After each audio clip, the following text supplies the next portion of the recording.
thing about this ride is that you can do it on any motorcycle, whether it's a C50 Cub or a ZZR, whatever it may be.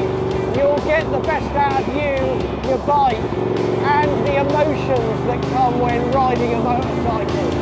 There's sweeping bends, there's twisties, there's mountain passes, there's everything that you could possibly want. Most especially is that there's loads of bikers en route. So, if you're on your own and you think you want to come up just solo, you're going to meet kindred spirits. That is something very special wherever you are in the world, but most especially on roads like this. And talking of kindred spirits, now the thing that bonds us all together surely is the love of motorcycles. But sometimes that passion for biking actually turns into a whole way of life. Now with that in mind, meet my mates Jamie and Mary.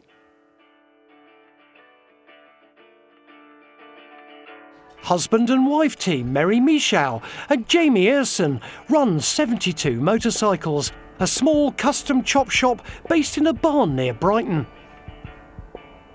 If there is the quintessential shed to customise bikes, this is it. It's idyllic. I'm quite lucky. It's a lovely old barn, and I just stumbled across it really, and we kind of made it our own. Yeah, it was kind of quite empty when we first got it, and then like any space, it's just another bike pops up. Took a bit of work. I think it's like being married to an addict. It's terrible because you keep on adding bikes.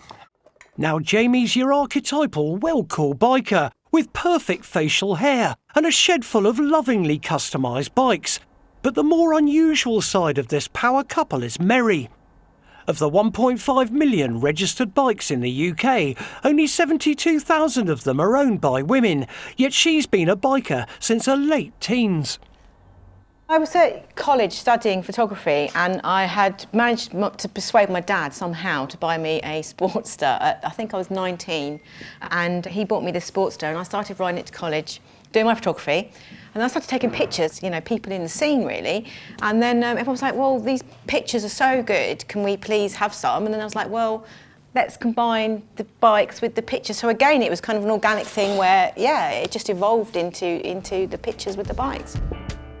More recently, her photographs have reflected the emergence of women's biking in the UK. When I first started shooting, it was all men, no women, but women can now kind of all hook up, ride together, be together. And yeah, it's really changed. It's for the better, I think. To talk more about the women's biking scene, I'm going to say goodbye to Jamie and join Mary and her friend Saffron for a little road trip. Okay, so now look, right, we're going to go riding. Yeah. You're going to carry on spannering. Yeah. Okay, that's the way it's going to be. Where are we going to ride? So we're going up the Beacon, which is like a nice twisty road, and it opens up, and we're going to have a nice long ride. Let's go right now. If we can keep up. Yeah, of course, you know.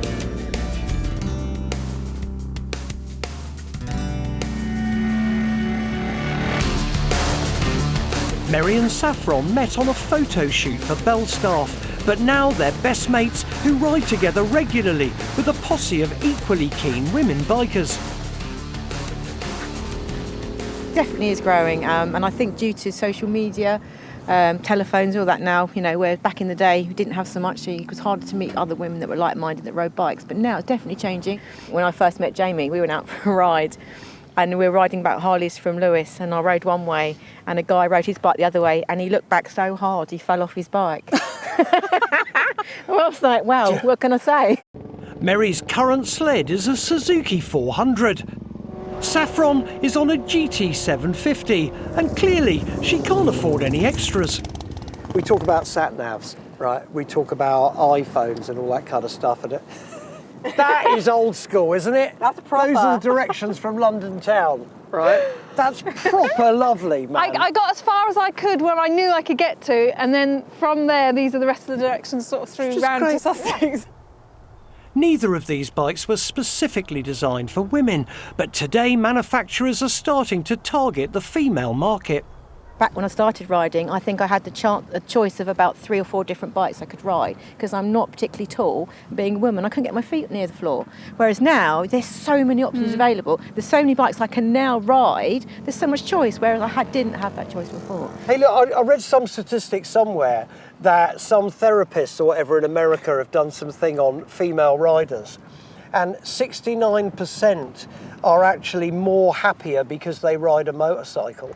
Is that right, do you think? I think riding a motorbike, for me, it really does give me that kind of empowerment, and I really enjoy it. And I'm out there. You cannot beat being in the fresh air on your motorcycle and the feeling you get from that. It definitely is empowering for women to do it. For me, I can actually say it has made me a lot happier. Yeah. I have suffered with depression and anxiety for a long time.